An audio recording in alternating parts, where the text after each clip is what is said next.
Hello and welcome to Vandana's Political Science.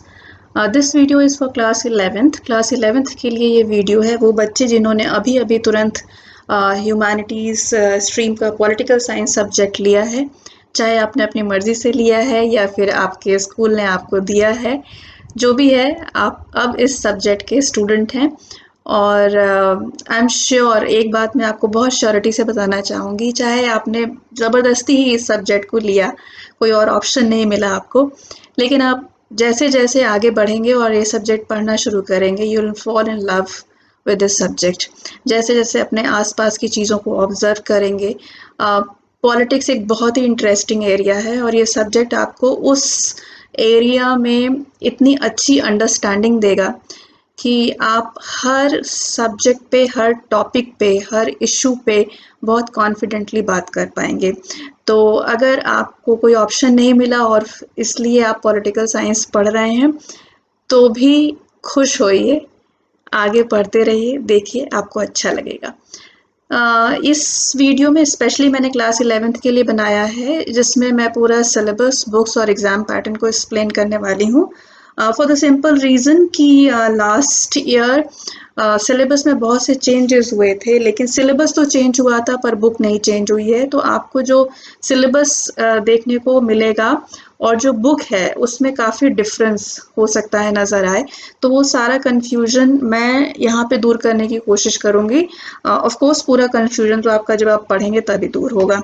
तो चलिए video शुरू करते हैं। देखिए, ये आपकी बुक है पॉलिटिकल साइंस की। दो बुक्स आपको पढ़नी है इसमें। ये जो है ये फर्स्ट बुक है और ये जो है ये सेकंड बुक है।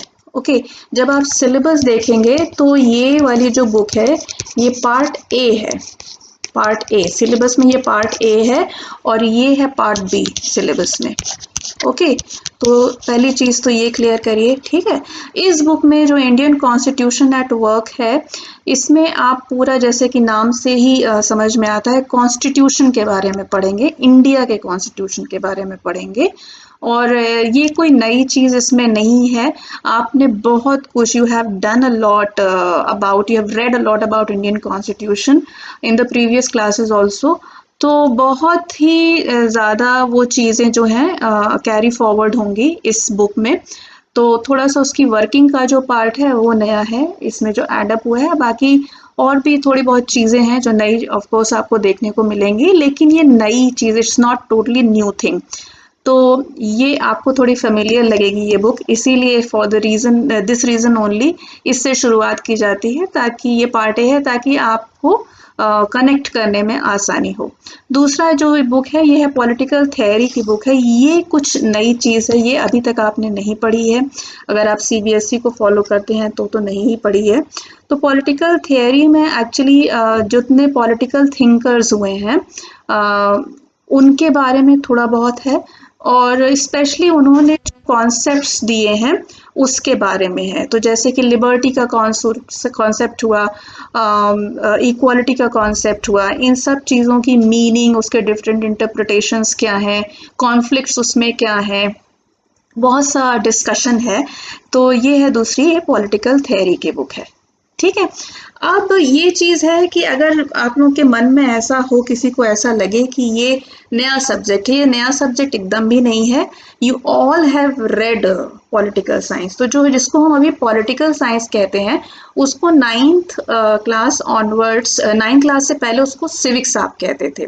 9th-10th में भी कई जगह सिविक्स सिविक्स कहा जाता है। सोशल साइंस में आपने सोशल स्टडीज़ जो पढ़ा है उसमें हिस्ट्री, ज्योग्राफी, सिविक्स, इकोनॉमिक्स, ये 4 कॉम्पोनेंट्स हैं। तो ये जो सिविक्स ही है, इसका एक इनलार्ज रूप जो है वो पॉलिटिकल साइंस है। इस स्लाइड में मैंने वो सारी बुक्स दिखाई हैं जिनमें आपने वो कॉन्सेप्ट्स पढ़े हुए हैं जो आप इस साल पढ़ेंगे। उतने इलेबोरेट फॉर्म में नहीं पढ़े हैं, लेकिन पढ़े हैं। तो ये आपकी जो 6th क्लास की बुक थी, इसमें मेनली आप लोग ने जो पढ़ा है वो लोकल गवर्नमेंट्स के बारे में पढ़ा है।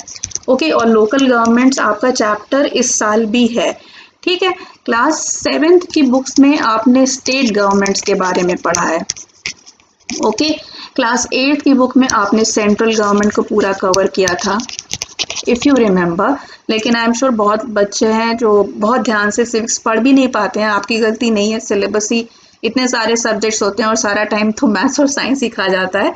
तो तो एसएसटी पढ़ने का बच्चों को कम टाइम मिलता है, ये मैं समझती हूँ क्योंकि बहुत सालों से इस फील्ड में हूँ, तो इसलिए इतना आप लोगों ने ध्यान से नहीं पढ़ा है। कोई बात नहीं, आप इस साल पढ़ेंगे और अगर आप मेरे वीडियोस को फॉलो करेंगे तो मैं आपको right from the beginning explain करूँगी, बिल्कुल फंडामेंटल से।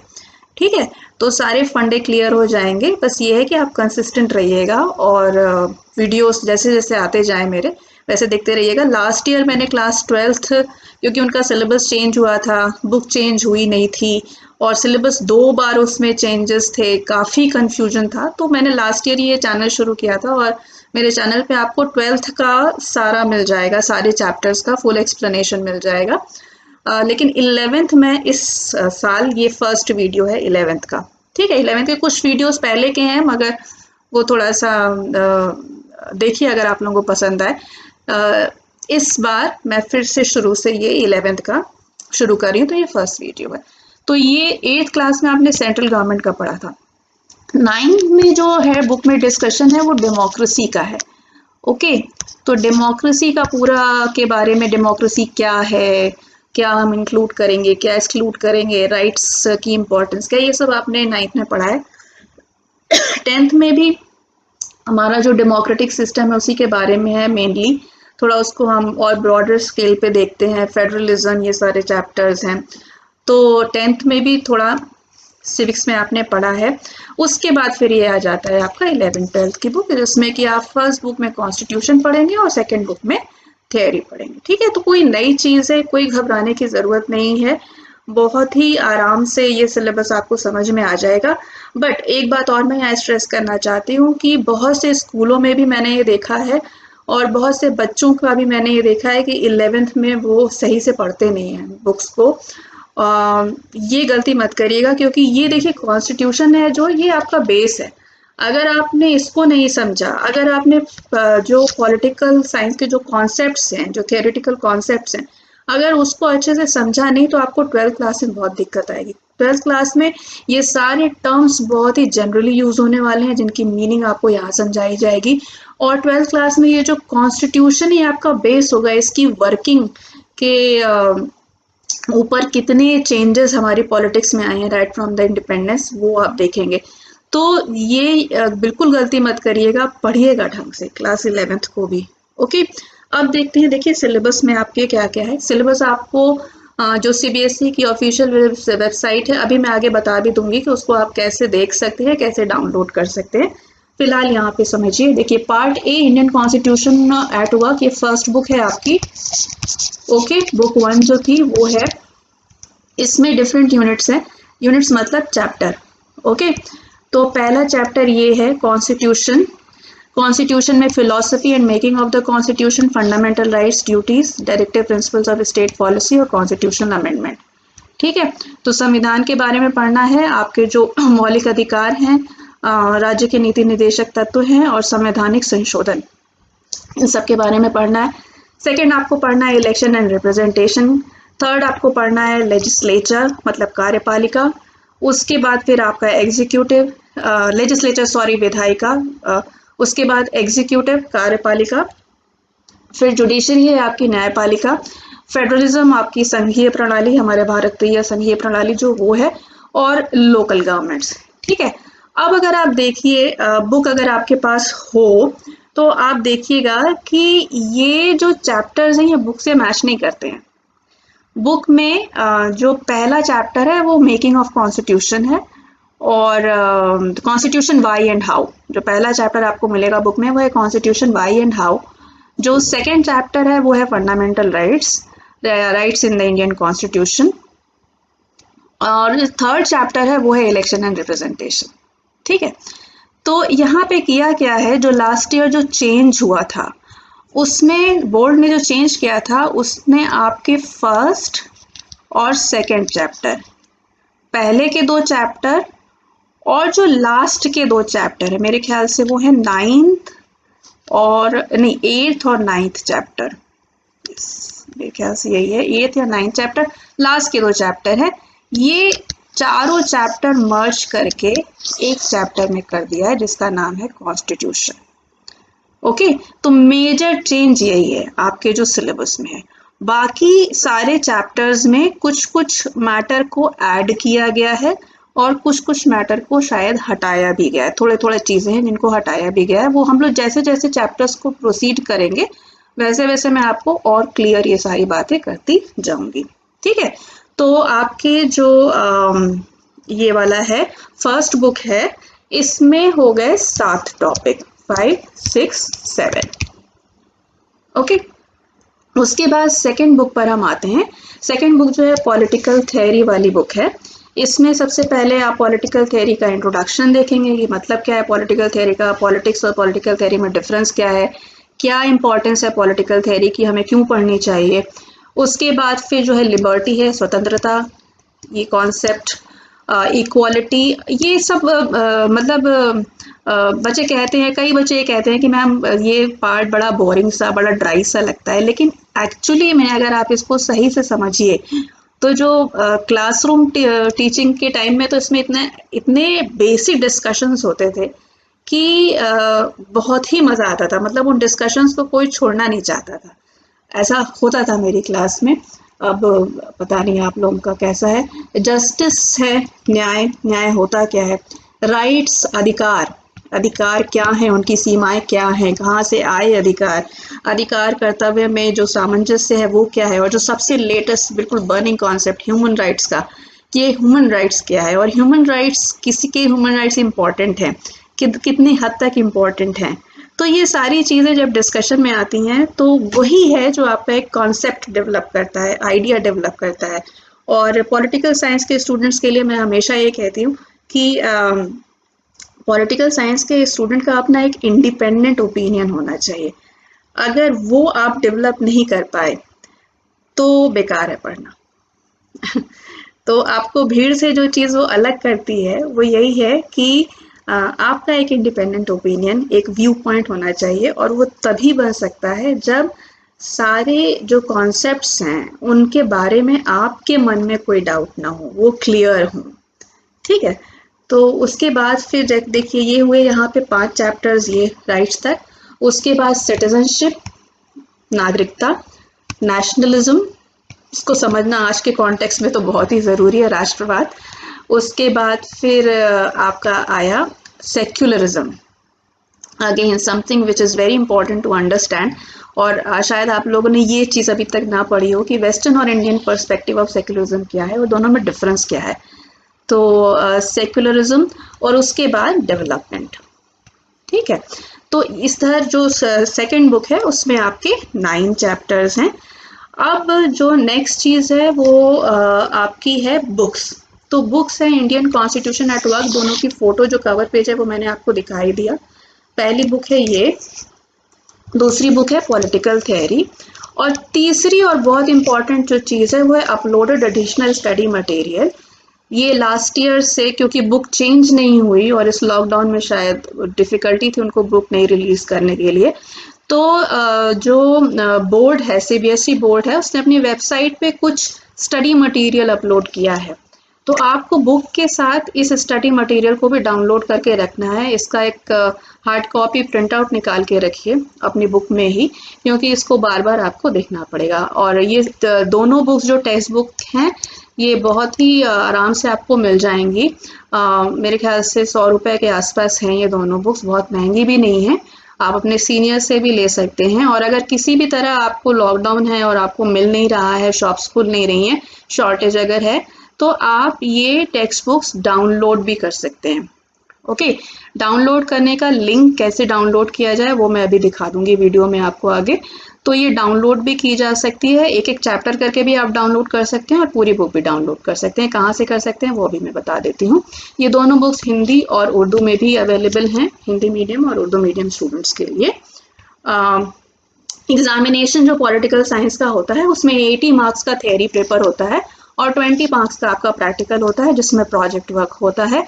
थ्योरी पेपर का जो फॉर्मेट है वो अभी मैं नहीं डिस्कस करूंगी, फॉर द सिंपल रीज़न कि लास्ट ईयर भी उसमें बाद में चेंजेस इंट्रोड्यूस किए गए थे, तो इस बार भी हम लोग थोड़ा वेट करेंगे कि जितने चेंजेस उनको लेकर आने हैं वो हो जाएं, उसके बाद फिर जो थ्योरी पेपर का पैटर्न है वो मैं बाद के वीडियोस में आपको एक्सप्लेन कर दूंगी। जो प्रोजेक्ट वर्क है देखिए उसका डिटेल ये है। प्रोजेक्ट वर्क 20 मार्क्स का होता है और ये 20 मार्क्स में से जो 10 मार्क्स हैं वो आपके वाइवा के हैं और 10 मार्क्स जो हैं वो आपके प्रोजेक्ट के हैं। प्रोजेक्ट के लिए आप कोई भी टॉपिक चूज कर सकते हैं जो कि आपके सिलेबस में से होना चाहिए। इसमें एक इंटरनल एग्जामिनर होता है और एक एक्सटर्नल एग्जामिनर होता है जो बोर्ड में है वो सिस्टम ये है। उसके बाद फिर बहुत सी एक्टिविटीज सजेस्ट की हैं। देखिए यहाँ पे रोल प्ले कर सकते हैं, आप स्किट कर सकते हैं, presentation model, field work model, mock event, कुछ भी आप कर सकते हैं। लेकिन देखिए ये सब जो प्रैक्टिकली 3 साल से आपका प्रोजेक्ट वर्क इंक्लूड हुआ है, इंट्रोड्यूस हुआ है पॉलिटिकल साइंस में, और हम लोग ने जो देखा है वो मेनली 2 ही चीज़ें देखी हैं। या तो फिर एक फाइल तैयार की जाती है, प्रोजेक्ट तैयार किया जाता है और उसमें से क्वेश्चंस लोग पूछ लेते हैं, या तो फिर एक प्रेजेंटेशन बनाया जाता है। प्रोजेक्ट वर्क पे भी मेरा पूरा एक सेपरेट वीडियो है, क्लास 12th के टॉपिक्स को लेकर मैंने बनाया था। डिटेल में अगर आप और समझना चाहते हैं तो वो वीडियो देख लीजिएगा। मेरे चैनल पे आपको जो प्लेलिस्ट है उसमें सब मिल जाएगा। The teacher should give enough time for preparation of the project. और ये प्रोजेक्ट वर्क फाइनल एग्जाम में असेस होता है आपका। जो अगर सेम 1 एग्जाम है तो उसमें भी हो सकता है। ये 11th में तो इसका टीचर्स के ऊपर ही होता है कि वो किस तरह से प्रोजेक्ट वर्क करा रहे हैं, कैसे कर रहे हैं। 12th के लिए आप वो वीडियो देख लीजिएगा, उसी को फॉलो करिएगा। ओके, उसके बाद फिर आपका आता है कि सिलेबस को कैसे डाउनलोड किया जाए और एडिशनल मटेरियल कैसे डाउनलोड किया जाए। इसके अलावा एक और चीज़ जैसा मैंने अभी कही कि आप बुक्स कैसे डाउनलोड करेंगे। ओके, तो ये तीनों चीज़ मैं अभी आपको देखिए बता देती हूँ इसी वीडियो में। एक मिनट, देखिए यहाँ से गूगल सर्च पे आप गए, फाइन। गूगल सर्च पे जाने के बाद आप यहाँ टाइप करेंगे cbse.nic.in। देखिए मेरे सर्च में ऑलरेडी है cbse.nic.in, आपको करना है। ओके, cbse.nic.in पे ये वेबसाइट आ जाती है। यही CBSE की ऑफिशियल वेबसाइट है। हमेशा कोई भी इंफॉर्मेशन हो इसी पे जाइए, ठीक है। अब यहाँ पे ये इस तरह से पेज आपका खुल जाएगा। इसमें देखिए यहाँ आता है शैक्षणिक वेबसाइट, एकेडमिक वेबसाइट। आपके मतलब की चीज़ यही है। ओके, तो आप इस शैक्षणिक वेबसाइट पर जाइए। यहाँ पे ये जानना आपको बहुत ज़रूरी है 11th-12th specially in today's circumstance, जब से कोविड शुरू हुआ है सारी चीज़ें इसी पे आ रही हैं। ओके, तो ये जानना बहुत ज़रूरी है। यहाँ पे देखिए सर्कुलर्स आते हैं, जो जितनी भी नई अनाउंसमेंट्स हैं ये सारे सर्कुलर्स में आपको आ जाती हैं। करिकुलम पे आपको जाना है। करिकुलम में आप जाइए 20, 21, 22। ओके, तो 21, 22 पे आप यहाँ पर आए। यहाँ पर देखिए सेकेंडरी करिकुलम 9, 10th का करिकुलम है। उसके बाद फिर सीनियर सेकेंडरी करिकुलम 11, 12 का करिकुलम है। ठीक, इसको आपने क्लिक किया, ये मेन्यू खुल गया। इसमें इनिशियल पेजेस से आपको कोई मतलब नहीं है। लैंग्वेजेस में आपको इंग्लिश, हिंदी, उर्दू, जितनी लैंग्वेजेस हैं उनका सिलेबस मिलेगा। एकेडमिक इलेक्टिव्स पे आपको जाना है, ग्रुप पे। ओके, यहाँ गए, आपने क्लिक किया, इतने सारे सब्जेक्ट्स आ गए। अब इसमें देखिए सारे सब्जेक्ट्स का आप यहाँ से डाउनलोड कर सकते हैं। पॉलिटिकल साइंस का डाउनलोड करना है तो हम लोग पॉलिटिकल साइंस पे हमने क्लिक किया और फिर हम यहाँ से जब आप डाउनलोड पे क्लिक करेंगे यहाँ पे, तो आप यहाँ से क्लिक कर सकते हैं। मैं क्लिक नहीं कर रही हूँ क्योंकि मेरा पास ऑलरेडी डाउनलोडेड है। ठीक है, तो यहाँ से आप करेंगे तो डाउनलोड हो जाएगा। अब इसी में अगर आप इसमें आपका 11th और 12th दोनों का सिलेबस है पॉलिटिकल साइंस का। इसमें आप जब स्क्रॉल डाउन करेंगे तो देखिए ये सारा कुछ यहाँ पे आपको सब प्रोजेक्ट वर्क यहीं से मैंने लिया था, वो सारा कॉपी किया था, तो ये सारा आपको मिल जाएगा। उसके बाद फिर ये देखिए इसी में नीचे जब आप स्क्रॉल डाउन करते हैं तो इसी में लास्ट के पेजेस में ये है आपका एडिशनल स्टडी मटेरियल। यहाँ से शुरू होता है क्लास 11th का paper 1 Indian constitution at work. तो डिफरेंट यूनिट्स में जितनी जितनी चीज़ें ऐड हुई हैं वो यहाँ से है। तो जब आप ये पूरा डॉक्यूमेंट डाउनलोड करेंगे तो आई वुड सजेस्ट कि आप सिलेबस और एडिशनल स्टडी मटेरियल का एक प्रिंट आउट हैंडी रखिए अपने पास हमेशा, जिससे कि जब भी आपको ज़रूरत हो जाए। तो यहाँ तक ये 11th का है और उसके बाद ये 12th का है। ओके, ये क्लियर है। अब इसके बाद देखिए, अब आपको बताती हूँ मैं कि बुक्स कहाँ से आपको मिल जाएंगी ऑनलाइन। ठीक है, अगर आपको मार्केट में नहीं मिल रही हैं तो आप ऑनलाइन बुक कैसे लेंगे। तो हम बैक गए गूगल सर्च पे अगेन और ये जो cbse.nic.in है, इसकी जगह हमको टाइप करना है NCERT। ओके, NCERT.nic.in, ये आपने टाइप किया, ठीक है, सर्च करिए, ये आ गया सर्च। उसके बाद देखिए टेक्स्ट बुक PDF आ गया, यहाँ NCERT की वेबसाइट है, इसमें टेक्स्ट बुक PDF जो है यहाँ पर आइए आप, ये देखिए ये पेज खुल जाएगा। उसके बाद आपको क्लास सेलेक्ट करनी है, क्लास सेलेक्ट किया आपने 11th, सब्जेक्ट सेलेक्ट किया आपने पॉलिटिकल साइंस, ये रहा, ओके। उसके बाद फिर आपने बुक की टाइटल, तो पहली बुक की टाइटल आपकी है इंडियन कॉन्स्टिट्यूशन एट वर्क, लीजिए इसी को मैं दिखाती हूँ कैसे डाउनलोड करेंगे। उसके बाद गो कर दीजिए आप, गो पे जब आप आए देखिए ये बुक आ गई, ओके। अब यहाँ से अगर देखिए साइड में तो डाउनलोड कंप्लीट बुक है, चाहे तो आप यहाँ से कंप्लीट बुक डाउनलोड कर सकते हैं, या फिर देखिए यहाँ चैप्टर वाइज भी है, तो चैप्टर 1 आपने ओपन किया, ओके, और उसको फिर आपने डाउनलोड कर लिया, ठीक है। तो ये इस तरह से भी हो सकता है और पूरी बुक भी हो सकती है। तो ये सिंपल सी चीज़ है, हो गया आपका ये, जैसे मैंने आपको ये समझा दिया। अब इसमें देखिए इसके आगे मैं फर्स्ट चैप्टर शुरू करूँगी, जो आपका कॉन्स्टिट्यूशन वाला चैप्टर। आई होप कि ये सारी चीज़ें आपको क्लियर हों। इससे रिलेटेड अगर आपके पास और सिलेबस से रिलेटेड या किसी भी चीज़ से कोई भी कन्फ्यूजन आपको है, कोई डाउट है, तो आप कमेंट सेक्शन में आप कमेंट करके मुझसे पूछ लीजिएगा। जो वीडियो का डिस्क्रिप्शन बॉक्स है उसमें मैं इन सब का सिलेबस का और बुक्स वगैरह का लिंक भी डाल दूंगी, जिससे कि आप वहाँ से डायरेक्ट भी आप उसको एक्सेस कर सकते हैं, okay. So I hope the things are clear, और जैसे जैसे हम आगे बढ़ेंगे आपको सब्जेक्ट पढ़ने में बहुत अच्छा लगेगा और सब्जेक्ट में मज़ा भी आएगा। घबराइए बिल्कुल मत और पढ़ाई शुरू करिए। So all the best, thank you so much for watching, bye bye.